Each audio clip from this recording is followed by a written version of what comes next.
The Royal Eswatini Police Service was formulated in 1907 on the 22nd of February. Lord Selborne, who was the High Commissioner for South Africa, signed the Swaziland Administration Proclamation, which made provision for Eswatini to establish a police force. On the 8th of April 1907, Major C.H. Gilson was appointed as Commissioner for the Police in the Kingdom. A contingent of 22 senior European police officers were transferred from South Africa to establish a police force in the country, and it was known as the Swaziland Police Force. In addition, 125 Zulu nationals were recruited to make full complement of the establishment. In 1927, the Commissioner approved an increase to the establishment by 6 constables, and consequently a police training school was established in Baban at a location currently known as PTS. As time went by, in 1965, a modern training college was established in Matapa as the force underwent localization process. This saw more than 600 locals joining the police force by 1967. During the independence celebration in 1968,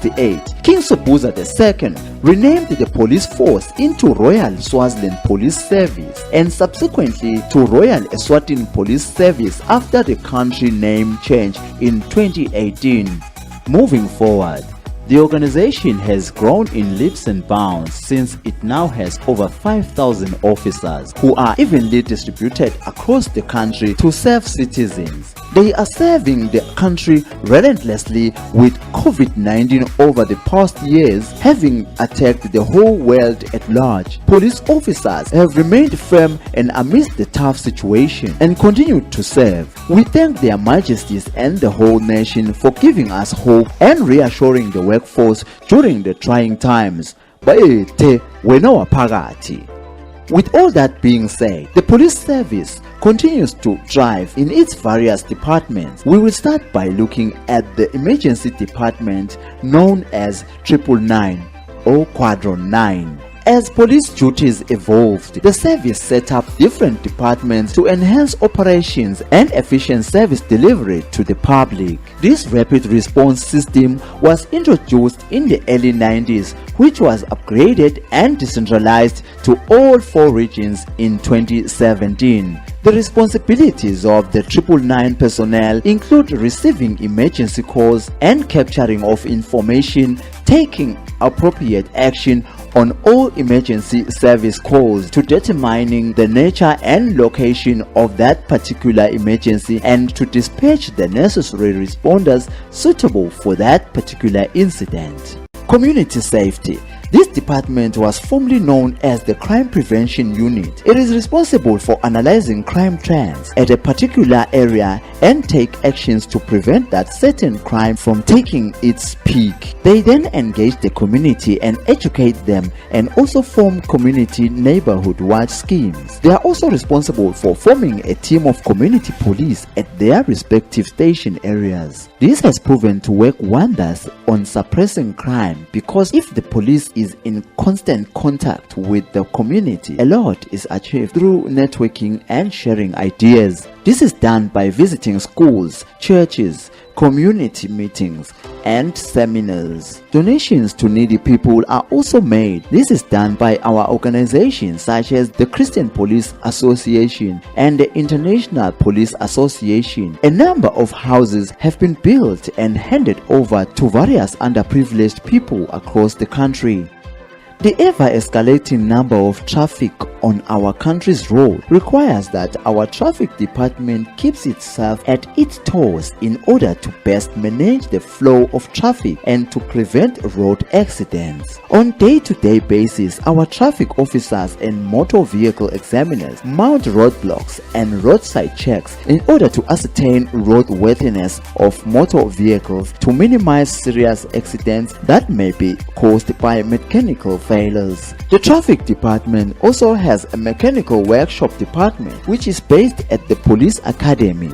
It is a subdivision of the Central Transport Organization. This workshop is responsible for servicing and maintaining police vehicles. Another unit that is part of the Royal Eswatini Police Service is the Forensic Science, Chemistry and Toxicology Department. This department is situated at the police headquarters and it provides expert support in criminal and incident investigation, particularly with regards to drugs, including controlled substances, byproducts, and diluents, as well as clandestine drug investigation. The unit also investigates toxicology, including blood alcohol determination and post-mortem toxicology. They also do general chemistry and physical examination, including trace element chemistry applications. They work in collaboration with the Digital Forensic Laboratory. The Digital Forensic Laboratory unit is a technical computer-related field involved in the collection and examination of evidence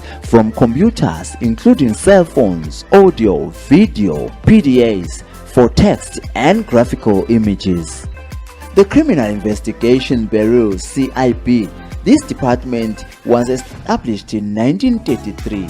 It is a branch of criminal investigation department based at the police headquarters. Its primary function is to keep all criminal records and issue them as required by the courts. They also issue police clearance certificate. After a case has been reported, investigations are done. Suspects get arrested and taken to courts of law. The exhibits are then recovered and taken to police stations for identification by complainants. A number of exhibits have been recovered through extensive investigations by the CID departments. Frequent raids are also done on specific areas. In advancement of our operations, the organization has acquired unmanned aerial vehicles, also known as drones. They are used in search and rescue missions. They are also used in town patrols. This makes the work of police officers much easier because drones are ideal first responders. They are faster than conventional vehicles when used as first responders.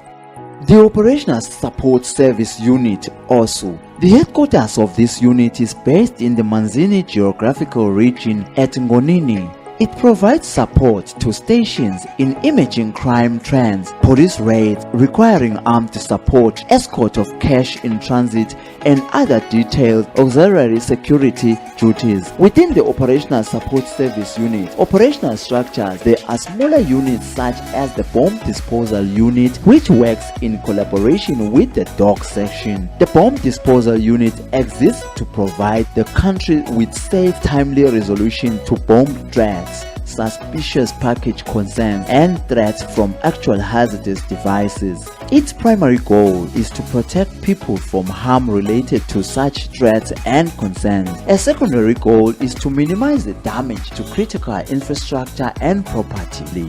There is also the scuba divers. This team is responsible for rescuing people who have drowned in water bodies. They respond to emergencies across the country. Their recent highlight was when they saved a family of 8 at Vuvulane who had their houses swept by heavy rains.